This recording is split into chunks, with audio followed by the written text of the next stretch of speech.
A very good afternoon. I beg your pardon. I don't know why I'm thinking about the evening, but I hope you've had yourself a very good morning and now afternoon. My name is Sharon Kyomugisha, and welcome to the UBC Weekend Edition. We start off with President Yoweri Museveni, who has described the Minister of State for Works and Transport, Fred Byamukama, as a quick learner who in the shorter period of time has managed to put into practice his 4-acre model wealth creation gospel. Now, Mr. Museveni was on Friday on a tour of Minister Fred Byamukama's farm in Chikwaya, Kakumiro district. Take a look.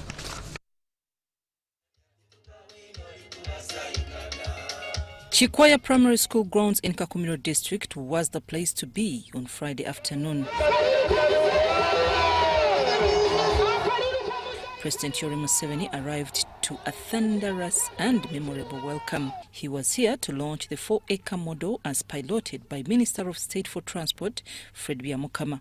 Kwamba negozi itakarukoto. Ebichori, ebimeremu. Ebichori nibigonza itakarukoto. Ebichori bintu chukuru muno tubyetaga betu nkete zenyankore nibigonza itakarukoto etaba hano bujoro mukana muri metaba eyo nayo negonza itakarukoto ebikoijo nabyo bindi itakarukoto.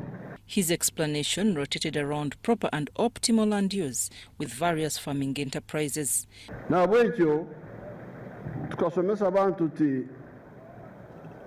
okulisa n'okulima bine emiringo ebiri. Omuringo gumu nekiturukweto mu Luzungu intensive agriculture. Okora ahafunzire beto kayamu chikoto kandi omulingo gundi ni extensive agriculture. Okulima ningo okora ebitende sente nyingi beto kakora bingi. Museveni expressed hope in this model as one of the game changers in poverty eradication.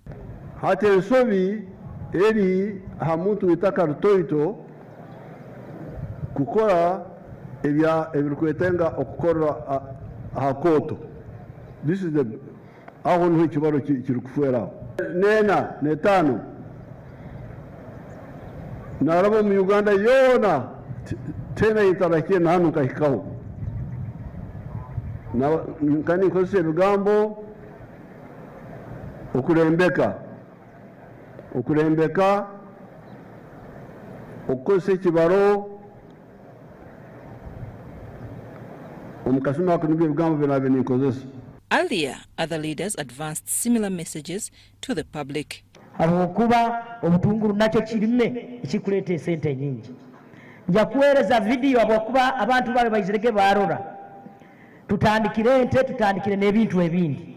We have like 100 homes per parish every year about enrolling on this program because tumanyire indi bunyoro hano the average land holding capacity 84 to 5 acres abakusinga okalimu n'abalina 3 acres too baitu around 4. It is a full-scale war against poverty, and this 4-acre model is one of the weapons.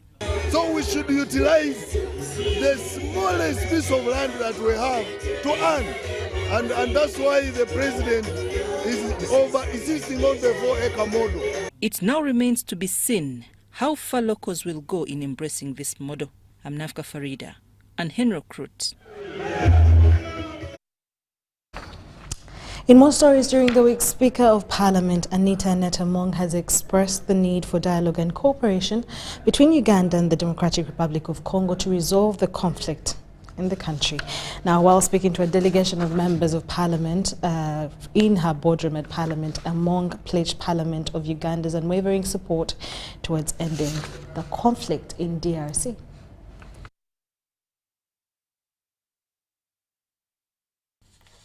A delegation of members of parliament from the Democratic Republic of Congo, DRC, has paid a courtesy call to the Speaker of Parliament, Anita Among. The leader of delegation, Honorable Lambert Mende Omalanga, appreciated Uganda's efforts and support in fighting groups that have caused instability in his country. Madam Speaker, we recognize the contribution of the Ugandan People's Defense Forces, UPDF, in partnership with the Armed Force of DRC, in dismantling several ADF sanctuaries in North Kivu during Operation Suja. We affirm that the ADF criminals who pose a threat to both Uganda and DRC must be eradicated rather than merely displaced within the Congolese territory.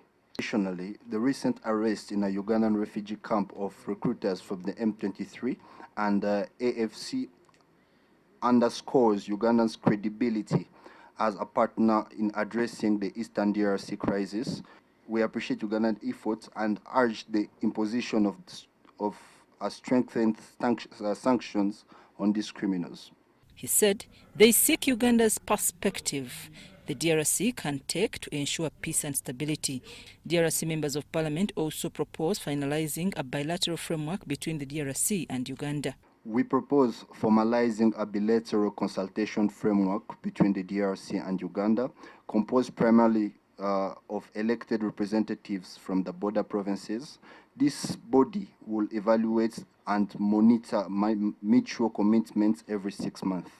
The Speaker of Parliament, Anita Among, said during an engagement with her DRC counterpart in Accra, they discussed how Africa's problems should be resolved locally. An MOU of a relationship between the members of Parliament of Congo within Eastern Congo and Ituri Forest, and then the members of Uganda from the same who are neighboring those. It is you who are the elected members of Parliament. C'est vous qui êtes les élus du Parlement. And we, the elected members of Parliament. Et nous, les élus du Parlement. To be able to speak to our locals, to make them understand that peace is a very vital aspect in life. She expressed the need for both parliaments to strengthen their relationships and enact policies that can enhance bilateral trade ties. How best we can have the policies that can enhance the trade ties between the two countries.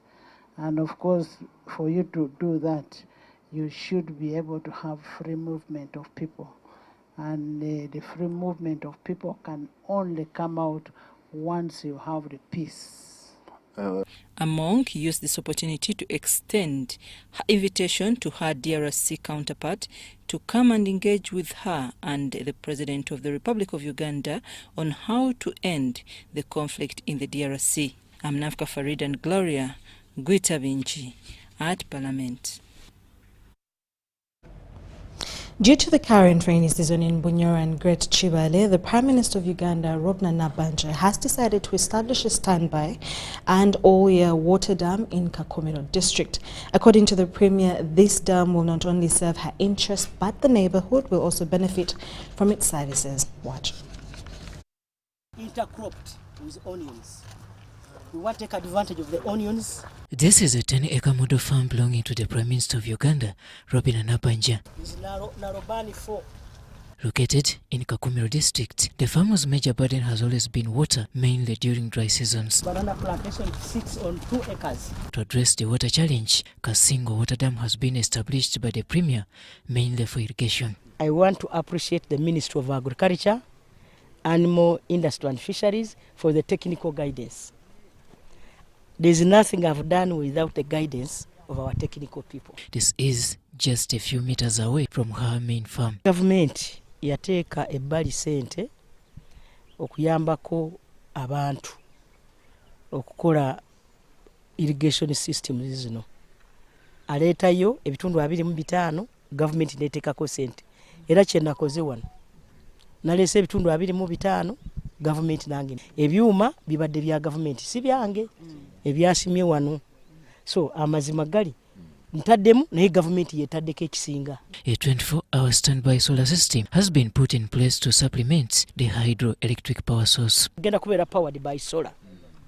Ogiraba egundi bagitaddeko already kweri teganagenda naye tulinze obutungulu buveemu batandike okuyisaamu pipes. Bunyoro njagala kubakubiriza kubanga ebunyoro nga president juzi bwe yayogera nga ali bukedi Katonda yakola ebunyoro eno yagiteekamu buli kya bugagga ova ku lukalu ojja mu ntobazi awali amazzi kati amazzi ago tusobola okugakozesa okufukirira ebirime naye n'okulunda ebyennyanja. On its shores, Nabanja intends to do fish farming. I developed another idea that we can even have this dam expanded so that we can do fish farming. We can do caging, then have the fish so that because it's running water. So I am going to use still the Minister of Agriculture to come here and advise, especially during the dry season. If we look at this dam and one put 10,000 catfish, after 7 months, 6 to 7 months, each catfish will not cost less than 20,000. And that's a lot of money. 20,000? Yes, times 10,000. That's a lot of money. And you see, catfish or fish is not labor intensive. The facility will be open to other interested members of the community. This is the dam that we are going to use as a village, not me myself, because we shall also give our neighbors water. So that, because if I am the only one who is in horticulture, I may lack a market because I cannot produce throughout the year. So I need other outgrowers. So we are going to distribute this water to the whole village. His Excellency has been singing commercial agriculture, okulunda n'okulima okw'ekibalo. For her, she's already being converted, and all of us are going to make sure that we come and benchmark. I'm impressed with the way she has set up the farm. Irrigation is the way to go. You cannot rely on rain, rely on God to bring rain every time. The establishment of Kasingo Water Dam will automatically mean farming will go on uninterrupted throughout the whole year. Robert Nyango, UBC News.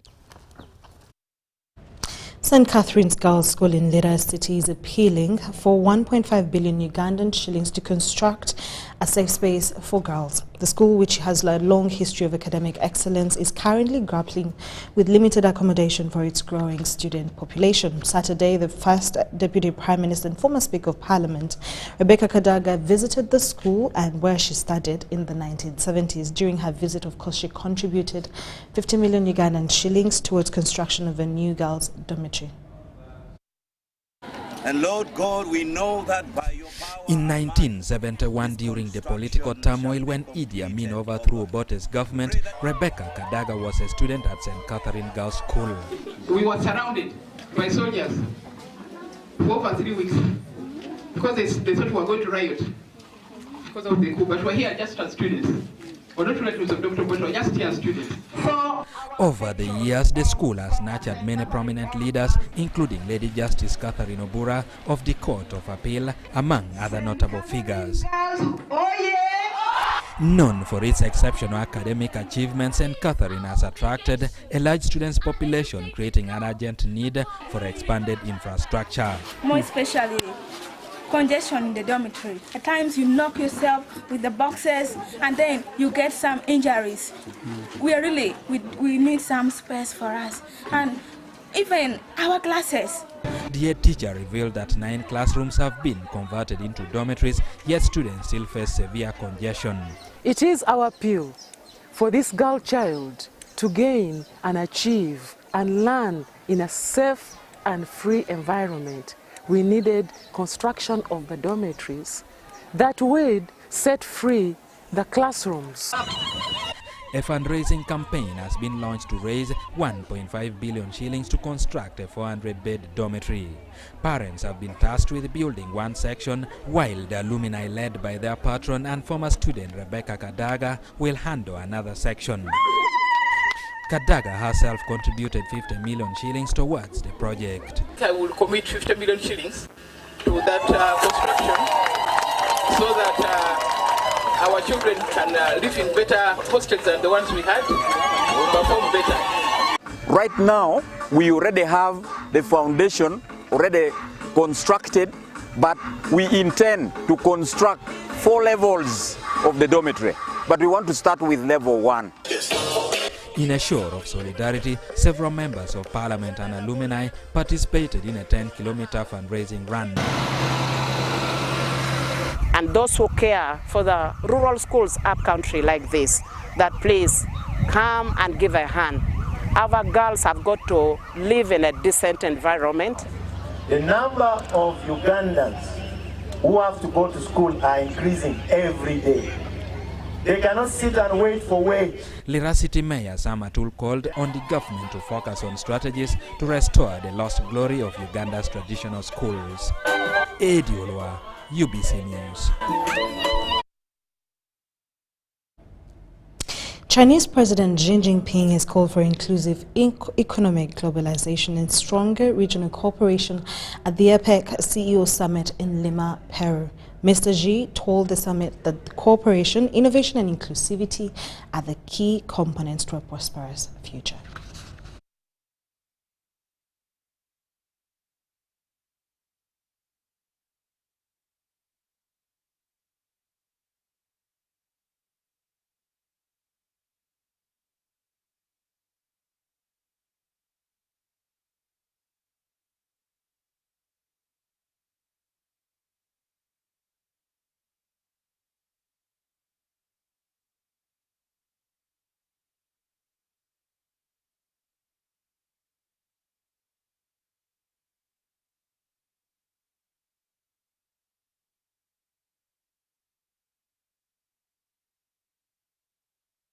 President Xi's speech, delivered on his behalf by Chinese Minister of Commerce Wang Wentao, emphasized the need to steer economic globalization toward a more inclusive, dynamic, and sustainable direction.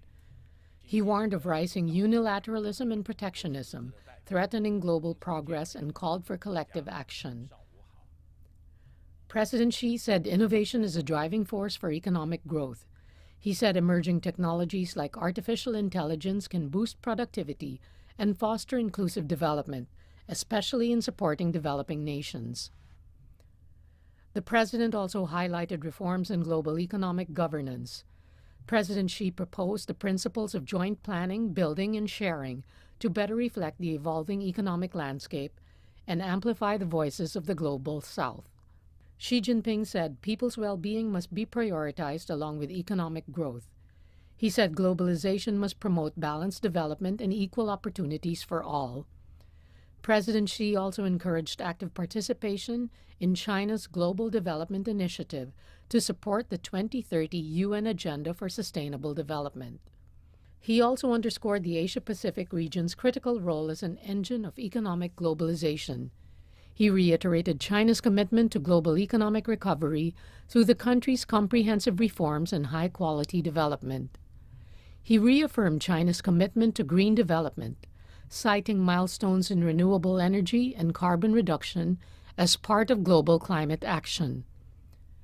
President Xi called for solidarity and cooperation and said global challenges require collective solutions. He invited the world to join efforts in building a brighter shared future for all. In the course of the week, the Prime Minister of Uganda, Right Honourable Robert Nabanja, represented by Honourable Millie Babalanda, launched the NRM Manifesto at the office of the Prime Minister here in Kampala. The Manifesto Accountability Week, initiated by the Manifesto Implementation Unit, enables Ugandans to get first-hand updates on the progress of the projects designed for them by the government through the Manifesto. This Manifesto Week is an annual event which is meant to take stock of the cumulative milestones and achievements of the government on the implementation of this social contract made during 2021 electoral campaigns. A mid-term review of this manifesto was undertaken from March to August 2024, and a report was generated. This mid-term review report was considered and passed by Cabinet on 4th of November 2024. I am happy to inform you that at mid-term, that is after 2 years and a half, the NRM government has been able to achieve 35% of the commitments, while 49% of the commitments are on track to be achieved. In simple terms, if we attain the required resources as planned, government can easily realize an 84% achievement of the manifesto commitments at the end of the implementation period. Following the launch, the heads of various government ministries, departments and agencies charged with delivering services to Ugandans will, commencing November 19th next week, make live presentations on the progress made in the implementation commitments within their respective MDAs. As of December 2023, Uganda's electricity connectivity for both on-grid and off-grid stands at over 60%, with 22% of households having on-grid connections. Electricity connectivity currently stands at 60% for both on-grid and off-grid connections, with on-grid connections reaching 22% as of December 2023. Over 2 million households connections have been established, and for the first time, West Nile is connected to the national grid following the commissioning of the Nebi and Arua substations. The country's road network is expanding, with over 6,000 kilometers of roads either under construction, in commercial contracts, or awaiting funding. Notably, 543 kilometers of roads have been completed, while 561 kilometers are ongoing, and 422 kilometers are in signed contracts. Additionally, 28 bridges have been constructed. In regards to transport infrastructure, a total number of 6,529 kilometers of national road projects have been undertaken. Internet connectivity has reached over 66% of the country, with prices falling from $205 to $35 for general users and $70 for MDAs. Out of this manifesto, there are themes, 5 themes, and out of these 5 themes, there were promises or commitments, and these commitments were 809. In other words, these are promises that the party put across the electorate, and on the basis of these promises, the people gave the party mandate to lead the country. It is a social contract, and when we are reviewing it, we must answer the question, to what extent had the party fulfilled what it promised to the electorate? Under the YouGift Phase 1 initiative, 102 of 117 targeted city secondary schools have been constructed, though 100 sub-counties still lack a city secondary school. The country is really on the takeoff stage, and this is the time all Ugandans must work together and make sure that we move this country to the next stage. As the Manifesto Week unfolds, Ugandans will be keen to assess the progress made in these areas. Crispus Arinitwe, Dan Lugemwa, UBC News.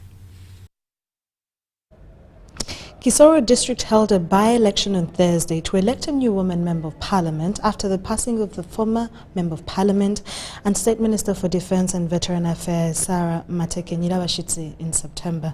Voting took place from 7 a.m. to 4 p.m. with 162,189 registered voters participating across 322 polling stations. Here are the highlights of the voting process. Grace Aki Fezangabirano, running as an independent candidate, emerged victorious with 50,459 votes, defeating her closest rival Rose Kabajenyi of the ruling party NRM, who garnered 44,982 votes, and 4 other contestants. The election saw a low voter turnout, with many residents citing allegations of electoral malpractice. Despite these challenges, the National Electoral Commission chairperson Justice Simon Byabakama described the election process as generally peaceful and encouraged the residents of Kisoro to reconcile their differences and move forward. It is high time we build firmly and decisively with electoral thuggery and vandalism to safeguard the growth of our democracy and deter others who harbor such inclinations. Justice Byabakama also noted ongoing investigations into claims of vote rigging, but commended the district for successfully electing its representative. While the exercise was quite peaceful, there were a few reported incidents of suspected electoral criminality. For example, at Usinani police station, Usanza sub-county, where there was alleged ballot stuffing. Even though the exercise is being concluded, I urge law enforcement to have that episode and any other that may have occurred to be thoroughly investigated so that the perpetrators are brought to book. Although many NRM supporters were notably absent at the vote tallying center, the party was represented by Dr. Tango Doi, chairperson of the NRM Electoral Commission, and Dr. Philemon Mateche, the father of the late Honorable Sarah Mateche. Both acknowledged and congratulated Aki Feza on her victory, emphasizing the need for unity among Kisoro residents. The two candidates within NRM have amassed 90% of the total votes. Then the presidential candidate will get almost 100% of the votes. An electoral process should not be seen as a do or die. And I think that's what the chairman of the commission emphasized since we started this process. It should be seen as a political trajectory for the future. Now, what are we as NRM looking at? We are looking at 2026. In her victory speech, Grace Aki Feza Ngabirano expressed gratitude to God and her supporters for the trust they placed in her. She acknowledged the challenges of the election and promised to focus on reconciling and uniting Kisoro residents, especially those divided during the campaign period. Yes, I'm ready to reconcile, and I'm ready to work with whoever else is around. I believe this was just a game that was in. It is over, and we have to focus on working hard to make sure that we fulfill the obligation of being an MP. Aki Feza extended the hand of cooperation to her opponents, urging them to join her in working for the development of the district. They tried to keep disrupting me, but I knew I had a bigger role to play, and I didn't want to just look to be derailed. I had to concentrate on forming this whole system that helped us win this election. Dr. Tango Doi called for an end to political and religious divisions, which he attributed in part to some religious leaders, and encouraged residents to come together for the good of the district. Politics within the Kigezi sub-region and Bufumbira, or this island here, has taken a religious twist. And if one analyzes those results like we've done already, you go and follow those results along the churches, you'll find that the candidates are leaning with heavy results towards the churches. I want to say it very plainly. You cannot say the primaries, where the difference was 744, is the cause of our problem. Following the announcement, jubilant supporters of Grace Aki Feza Ngabirano held processions through Kisoro, celebrating her victory.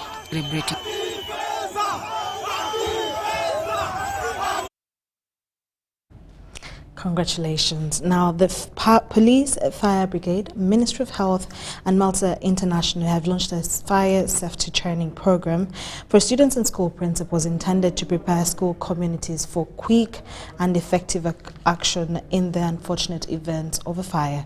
The initiative kick-started off at Baptist High School in Myanmar. Many times, schools have experienced devastating fires, resulting in loss of lives and property. Uganda Police Fire Brigade, working with Ministry of Health and Maltese International, have introduced life-saving skills to handle fire emergencies at schools.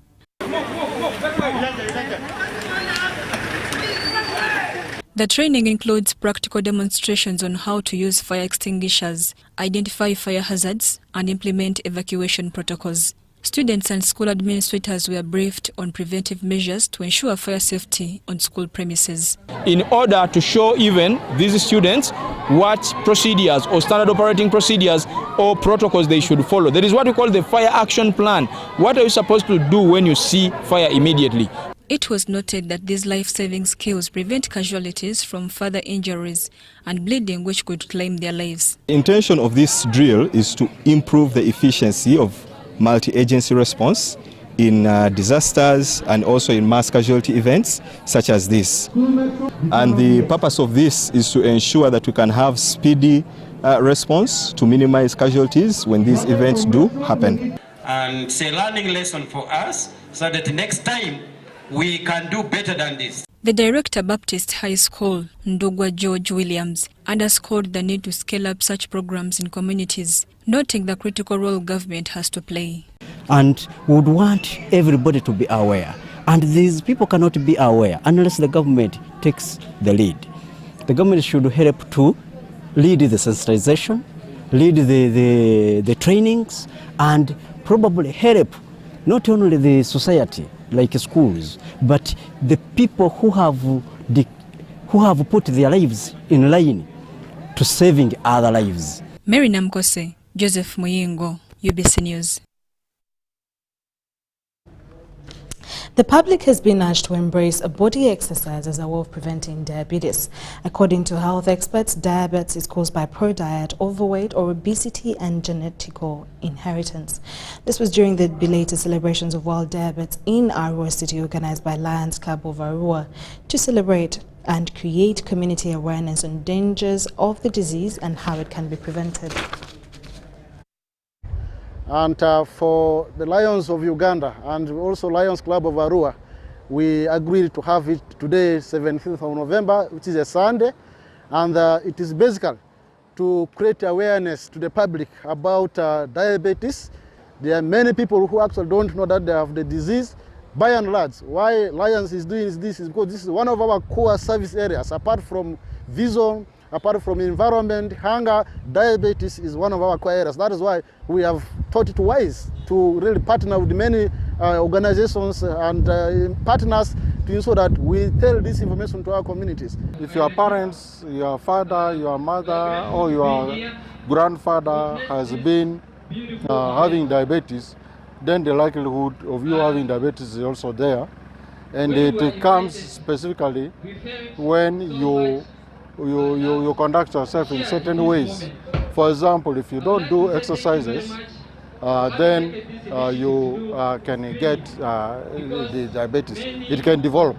Prevention is mostly by making sure that you stay a lifestyle which involves doing exercise. You know, we were created such that we use the energy that we have in our bodies, maybe to look for food, to work and so on. But nowadays, we lead a sedentary lifestyle.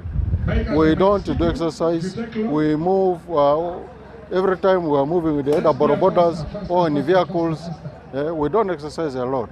So if you start doing exercise, you are actually preventing the development of diabetes in your body. Yeah. That diabetes is one of the non-communicable diseases that people have often ignored. First of all, we need a very healthy population. People must know their status so that they avoid other situations that can first of all expose them to issues of illness, but also to prevent occurrences of illness. So having a productive population and then having a healthy population is our focus.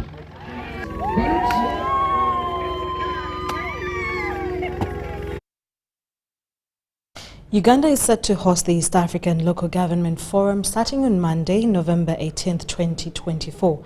The 5-day conference will be held at Speak Resort Munyonyo and will bring together local government ministers from the 8 East African community countries as well as the East African ministers and other high-level delegates. The forum will also focus on discussions aimed at harnessing the potential of local governments to drive economic and social transformation for citizens.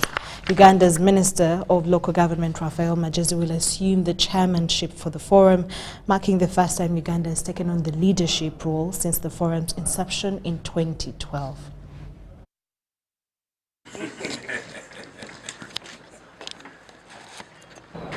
The leaders of the East African member states who always meet to discuss issues pertaining to local government matters in the East African Community region.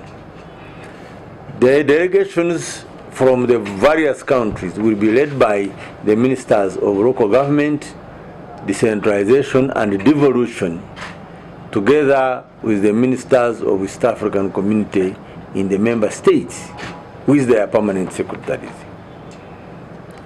This forum was put in place to execute a number of major functions to build synergies on cooperation systems, on bilateral engagements, on trade, and a number of other benefits. Uganda had not hosted this forum. It is rotational. It has been hosted by other member states, but now Uganda is going to host. But not only going to host, but Uganda is going to take over the role of the chairmanship, and which we know will help as a country to benchmark on what other local governments in the East African region are doing, and that will inform how best we can actually also improve on decentralization in Uganda. We'll work together to make sure that this day is a success.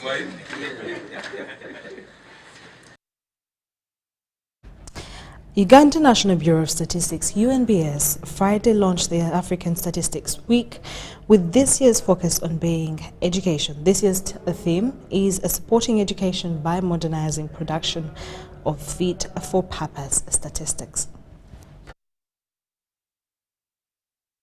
While Africa celebrates the Africa Statistics Day every 18th November, Uganda will this year have a week-long celebration in recognition of the statistical milestones reached and the achievements thereof. The Africa Statistics Day celebration this year will focus on education.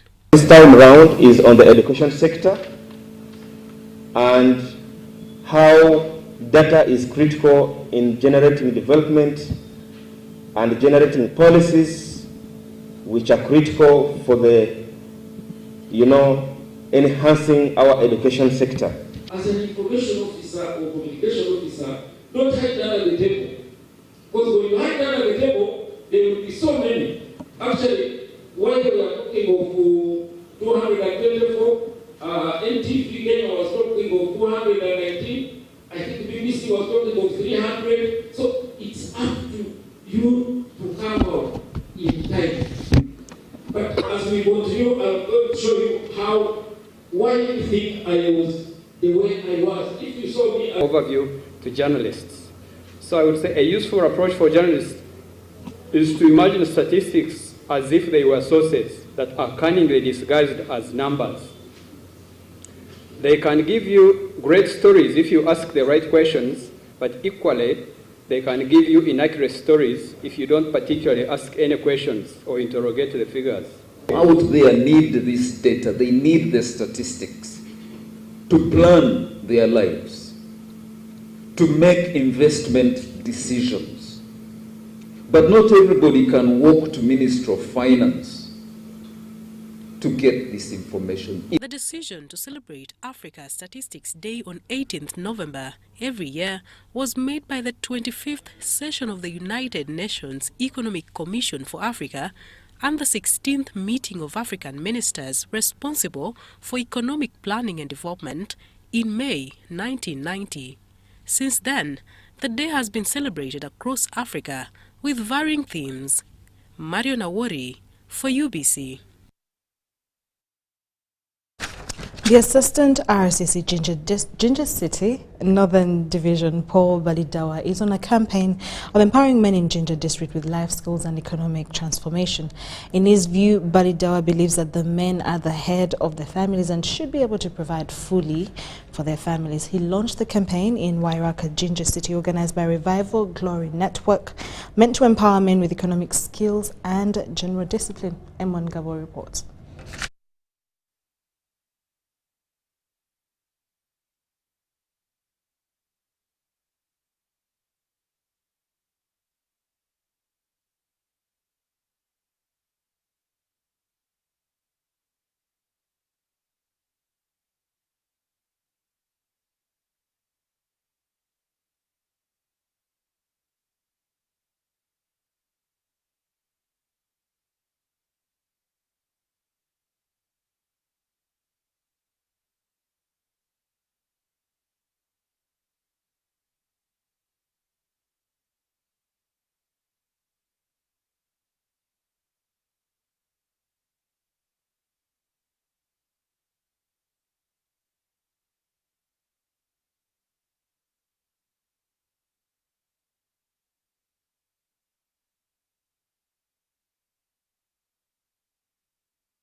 I'm Apostle David Balabi, the pastor of Kyumu Revival Glory Network Cathedral and CEO Dr. Africa, which means doing the word of God in Africa.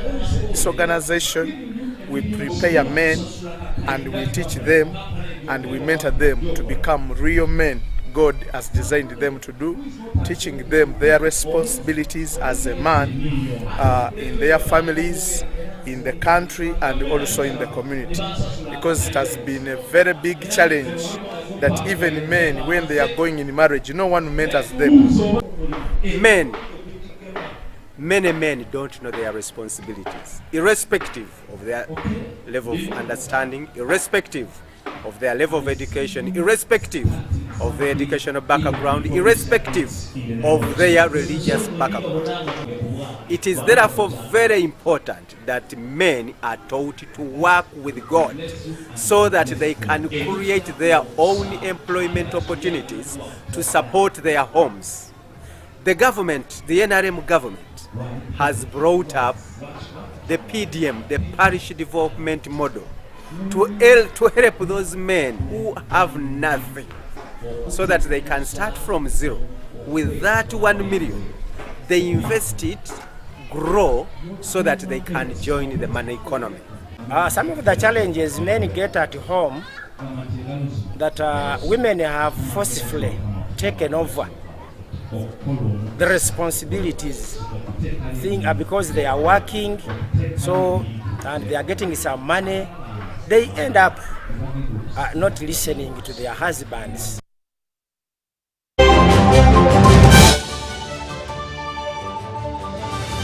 Stop breathing.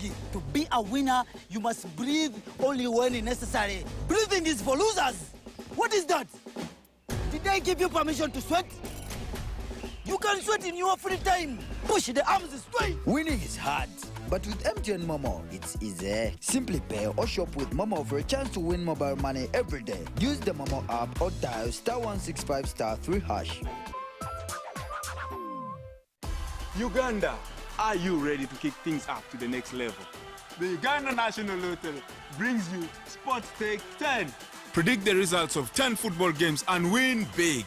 With tickets at only 500 shillings, join the fun and make your predictions count with Sports Take 10.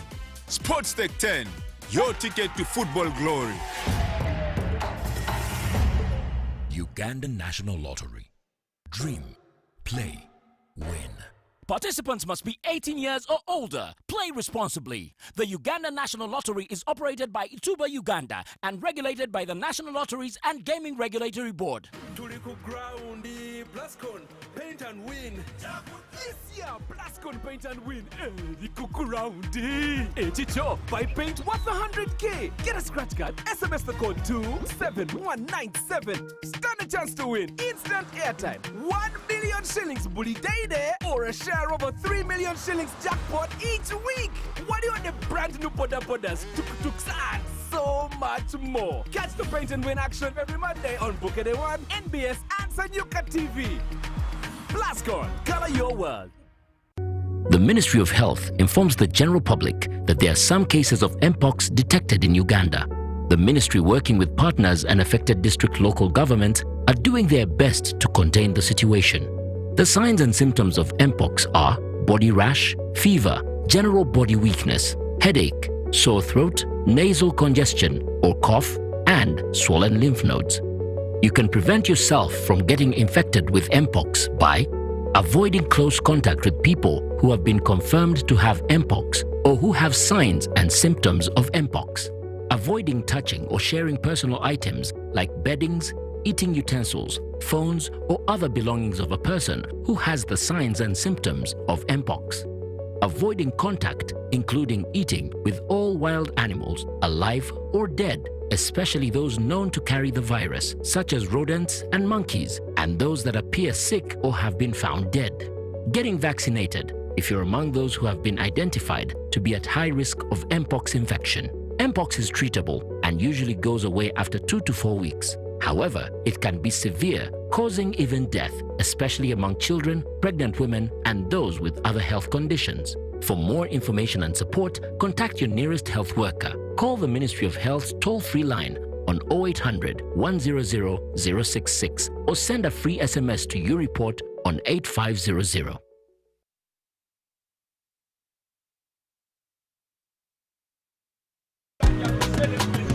You used to tell me that I don't make you happy.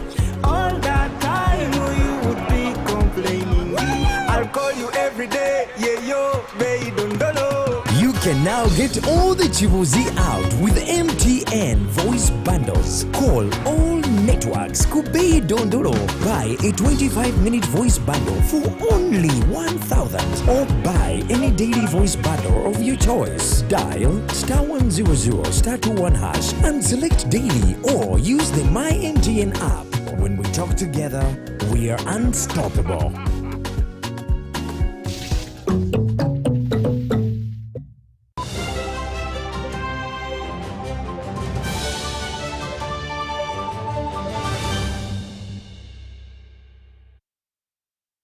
Still watching the UBC Weekend Edition with me, Sharon Kyomugisha, and from the business desk, dealers in honey and other bee products in West Nile have called upon government to establish a honey processing factory for value addition. They say that the region has capacity to produce in large scale but is limited by processing facilities for value addition. This was during the meeting with the Minister for Economic Monitoring, Beatrice Akelo-Okori.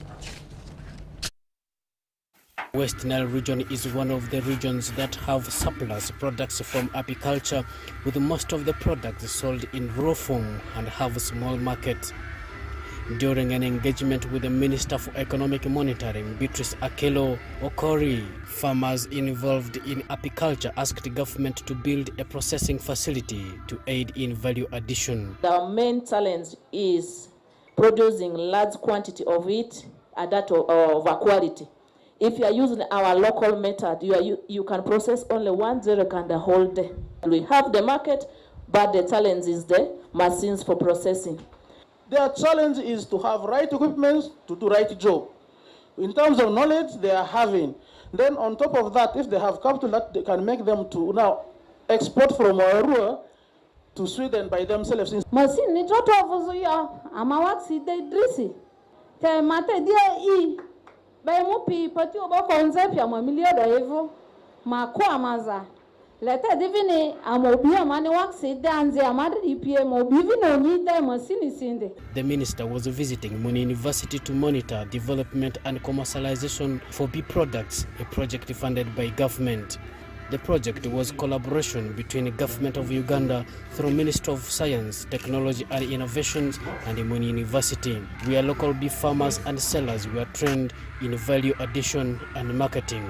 We were able to receive up to 220 million for one financial year to undertake innovative research leading to commercializable bee products in the West Nile. As you know, West Nile produces 40% of the honey volumes in Uganda.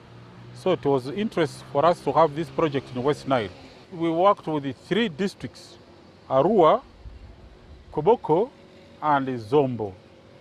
There we developed new products like the honey, the beeswax, and the propolis. These are the 3 flagship areas, the products we are improving. State Minister for Economic Monitoring Beatrice Akelo applauded Muni University for training bee farmers. So we came and found that the money has been put into good use. So many farmers were trained on beekeeping and production. And so many farmers have been organized and put together in groups, because at the beginning they were not doing the branding. But as we have seen today, they are now branding their honey. She asked them to participate in government projects like GROW and a Paris development model for startup capital. They are requesting for a value addition facility to help them increase on their production to suit the market. They have the market, but the problem is they don't have a value addition to meet the market demands. And we are happy that government of Uganda, through Ministry of Gender, Labour and Social Development, they have a project called GROW project, which is to support this category of women to boost their business. And I think we shall link up with the Ministry of Gender so that they support these women with GROW project funds so that they can purchase their value addition equipment to boost up their production. Joseph Fodama, UBC News.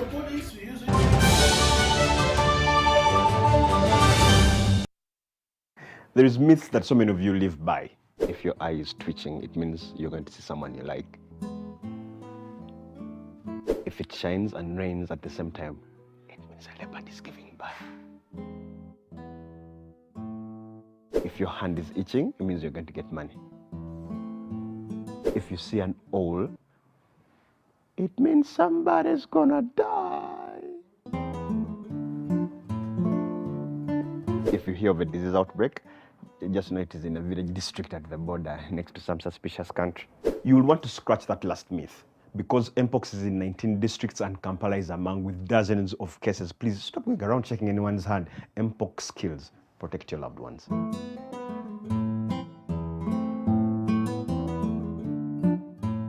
Brand Ambassadors 256 presents the Getter Got Talent Star Search. Amani Got Talanta, the impact of talent. In the heart of our cities, where life is raw, real, and unfiltered, there lies an ocean of untapped potential just wanting to be discovered. Welcome to the stage of dreamers, a platform for the hidden stars. Your moment is now. Uncover extraordinary talent that lives within you. This is the time to live your dream. Kakati kubaka foto ngoli ku stage ya kabi. Never superstar ba kabi. Mu vibe za kabi. Kwali na bidi. Esukuma kabadi ko paka ku top. So, olinzechi, grab your phone, get creative, and record a 3-minute video of you or your team olabisemu ku talanta yo. Send it to 0759 958 138 or send it to connect@gettogottalent.com. This is GGT, where talent knows no boundaries. Getter Got Talent. Amani Got Talanta. Visit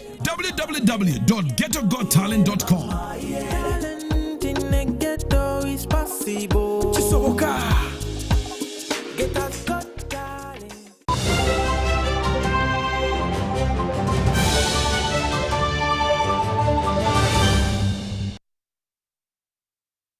You're welcome to the sports news of UBC Weekend Edition, where the two-day induction workshop for National Council of Sports Board members has climaxed at Misty Hotel in Zambia. The aim of the training was to inculcate a sense of belonging, common values and a positive mindset among board members and management of National Council of Sports.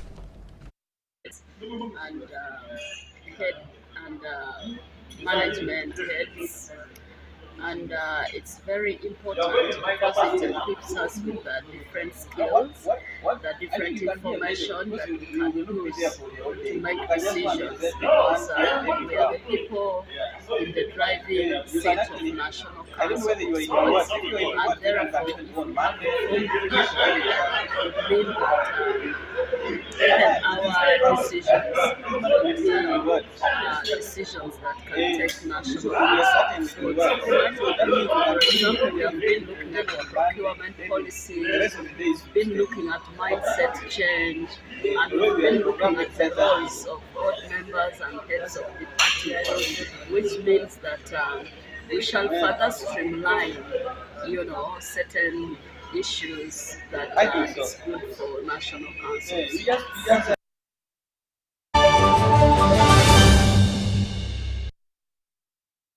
And that's all we had for you this afternoon. My name is Sharon Kyomugisha. Thank you so much for being a part of the UBC Weekend Edition.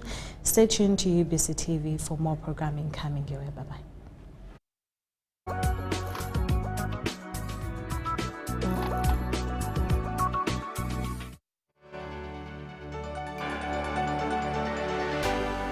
UBC, inspiring Uganda. Nyati Motion Pictures brings you Tuko Pamoja Luo segment. Learn about the famous legend of Jipiri and Labongo and how the Alur, Acholi, Jonam and Japadola, Jaluo emerged. The Luo are basically Nilotic. We are believed to have come from Baragazelle in the Sudan. When this colonialism came, Rorawit saved the life of men actually. Fought fiercely. Which was imprisoned here on that hill, Kololo. Which remained the greatest